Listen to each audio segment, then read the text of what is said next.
सियासी तौर पर मैं मुजम्मिल शाह साहब आपसे बात करूंगा। जो लोग नहीं चाह रहे थे या डिले चाह रहे थे, बहुत सी वजूहात उनकी सियासी तौर पर हो सकती हैं।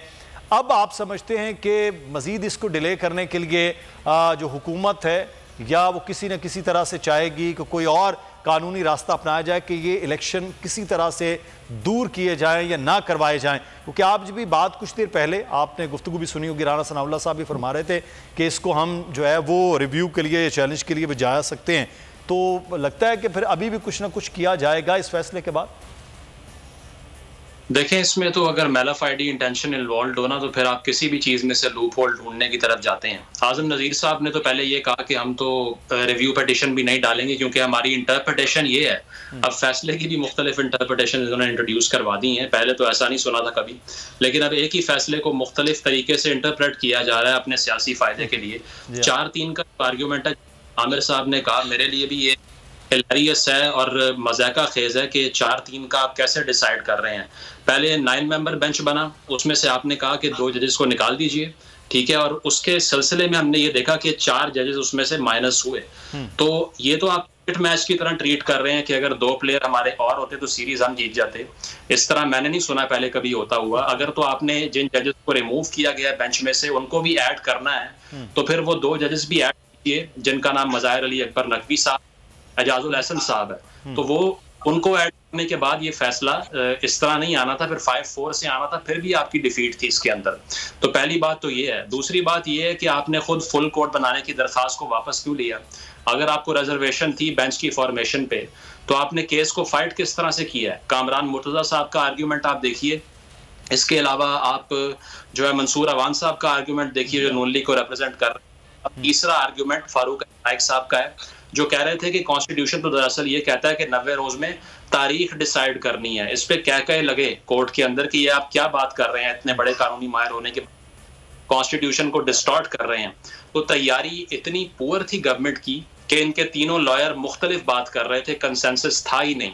और अब जो फैसला सामने आया उसमें मैं समझता हूँ कि 2 तरीके हो सकते थे। एक तो कोर्ट बड़ा बोल्ड फैसला करती और बताती कि इस तरफ से तारीख आनी है और ये तारीख इस 90 रोज के अंदर आनी चाहिए, लेकिन कोर्ट ने दोबारा से इलेक्शन कमीशन को भी ये डायरेक्शन दी है। मुझे लगता है कि वो दोबारा से ये फैसला करने के लिए अपना रोल प्ले करें। तो उसमें मैं समझता हूँ कि जिसका फायदा ये हुकूमत उठाएगी वो एक एम्बिगुइटी है। एम्बिगुइटी ये है कि इस फैसले में मैंने पढ़ा है, लिखा ये हुआ है कि बेरस पॉसिबल एडवांस किया जाए जो डेडलाइन है उससे, यानी कि तजावुज अगर कम से कम मुमकिन है 90 रोज से वो किया जाए। अब कम से कम डिफाइंड तो नहीं है, तो गवर्नमेंट उसी का फायदा लेगी। और दूसरा आर्ग्यूमेंट जो ये करना चाह रहे हैं वो ये करना चाह रहे हैं कि आया अब इंतखाबात नई मरदमशुमारी से होंगे या फिर पुरानी मरदमशुमारी से होंगे।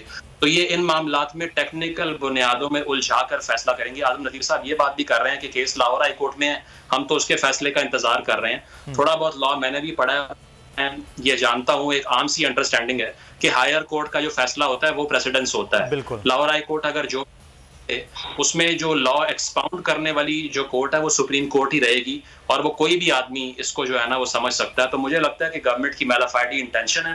पाकिस्तान में मार्शल लॉज की जो तारीख है उसमें हमेशा इस जवाब को इस्तेमाल किया गया कि इंतखाबात मुआशी तंगदस्ती के बायस नहीं हो सकते या दहशतगर्दी के बायस नहीं हो सकते।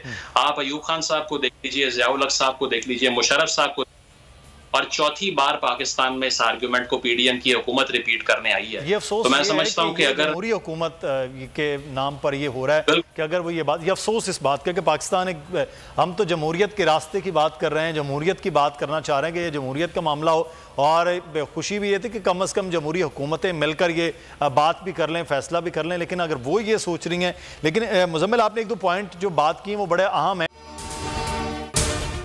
अगर आपको ये वीडियो पसंद आई है तो सब्सक्राइब कीजिए और बेल आइकॉन को प्रेस कीजिए। इम्पोर्टेड हुकूमत और उनकी हवारियों की अदलिया के खिलाफ हर्जा सराई, मरियम नवाज की अदलिया और फाजिल जज साहिबान पर शदीद तनकीद। इस घिनौनी साजिश को बेनकाब करने पर बोल को एक दफा फिर नशरियात की बंदिश का सामना करना पड़ रहा है। बोल अदलिया की इज्जत के लिए खड़ा है और खड़ा रहेगा।